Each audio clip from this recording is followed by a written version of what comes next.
Hello again, everybody. Josh behind the camera, Ted in front of the camera. Say hi, Ted. We're talking tents today, and we're going to talk a little bit about the Gemini series of tents. I just want to start out by saying this is my tent. I love the Gemini. Why Gemini? Because space. Lots of space. If you're taller, this is a good tent to take for sure. You have a lot of room. You can sit up in it. Big doors. 2 people can sit in the doors, put their boots on, whatever. I mean, this is, if you want space, this is your tent. But the beauty is, with our optional footprint, you can take that same space at a much smaller, lighter package. Ted, show us what we have. That said, you can take it with a footprint, make it a lot lighter and smaller if you're willing to forego the bug protection of the inner tent. Excellent point. Can be done, and it works quite well. I'll show you how. Gemini, made up of the fly. You want to make sure that comes with you. Footprint. Want to make sure that comes with you. But if we're going to try and be ultralight, we'll leave that stuff sack at home. Just the footprint. I'm going to pull out the inner tent. I'm going to pull out the pole bag. And again, because I'm trying to be ultralight about this whole thing, I'm only taking the bare minimum requirements. That's all 4 of the poles. Make sure you take that. And at least 2 stakes to set it up. And I can go ahead and set that aside. Real important, you won't be happy if you forget this part. Take the inner tent, open it up, reach on the inside, and make sure you take these handy dandy little elbow joints, hole connections, with you. They're very simple to remove from the body of the tent. You just untoggle them like so. There's 1, and here's 2. Again, don't leave home without those. Put that aside, and now I get to leave the tent body at home. Again, just to to emphasize what you're leaving at home. You're leaving the tent body at home, stuff sack for the footprint, pole bag, repair kit, extra stakes, and then get another stuff sack. That's a lot of bulk. It's a lot of bulk, a lot of weight that you can leave behind that you don't need to bring with you. Again, I'm going to go ahead and put the 2 stakes in my pocket when I'm setting them up. Oops. Where did I leave my other elbow? Don't forget that either. 2 of those guys, and I'll put the fly aside right now. So first thing I'm going to do is, Josh, I'll let you walk me through this process. Okay, well, footprint. Let's talk footprint. So, important to note, you want to make sure that when you are putting the footprint down, that the coating side is up. The other thing to point out that Ted's going to show us here, footprint is actually color coded. So there are connectors on both sides.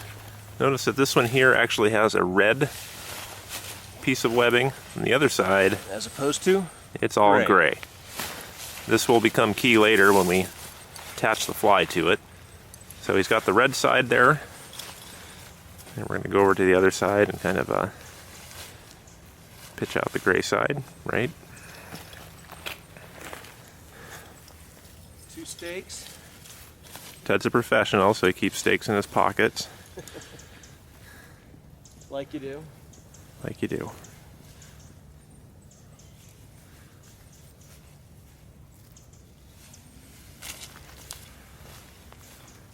So again, as he pointed out before, you only need 2 stakes, and what he's staking out now is the ends of the vestibules. These will also be the entrances, effectively, since you have, as you will see in a moment, poles running through the other primary 4 corners. Those will actually stand up on their own, so you save a little bit of weight just by using the 2 stakes. Obviously you can take more if you think the conditions will be windier, but it should work just fine with the 2.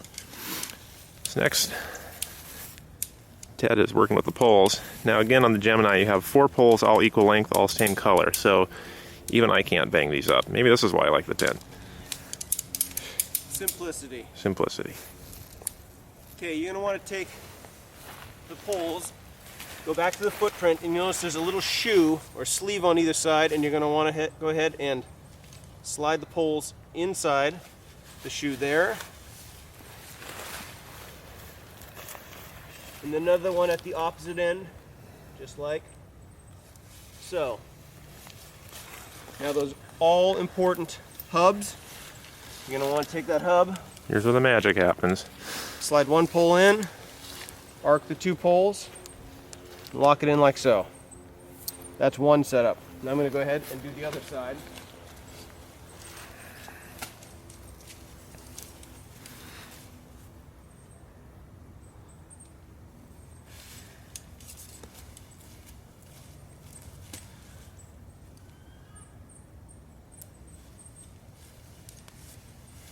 And same trick.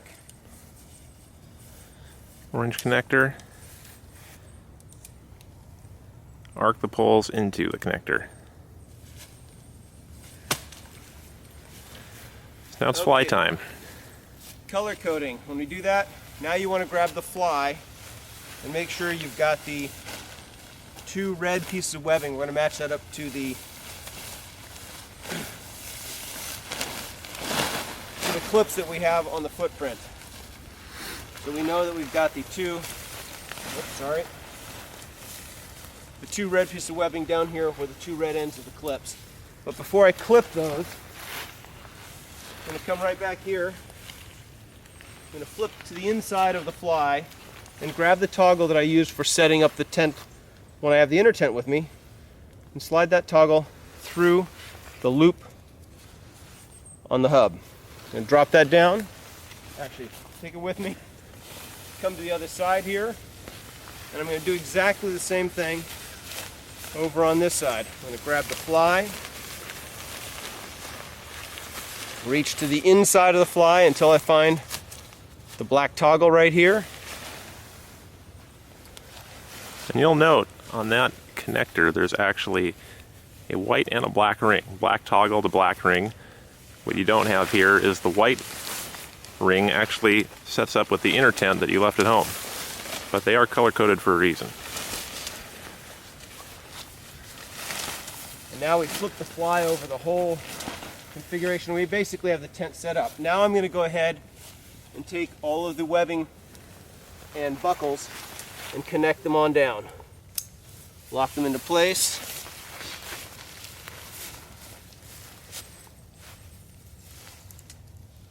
Like so. Do the same thing. Red to red. Just going to step over on the other side and do the gray. And you can see the tent is definitely taking shape now.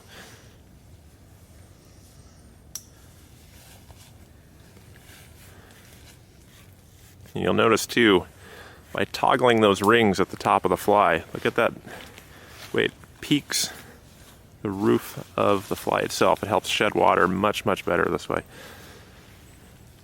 Now I'm taking the vestibule on the fly and anchoring it back down to the stakes that are already placed down here with a footprint.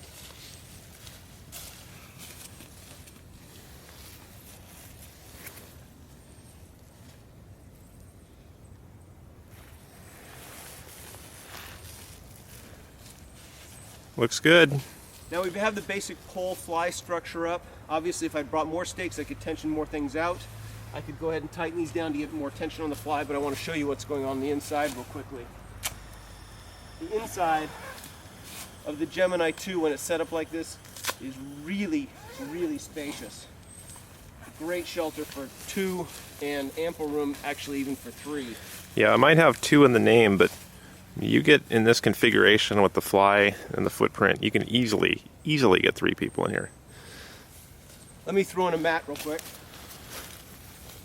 so you get a sense of the space in here.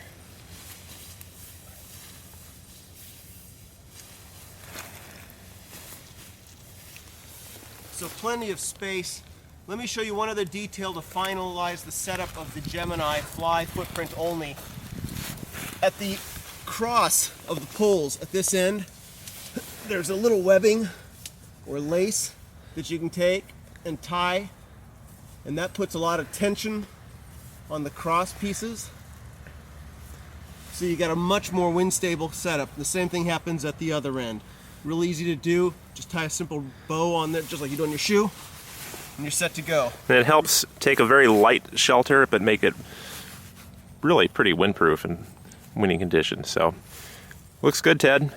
You look good in that tent. I like it. All right, good schlafen.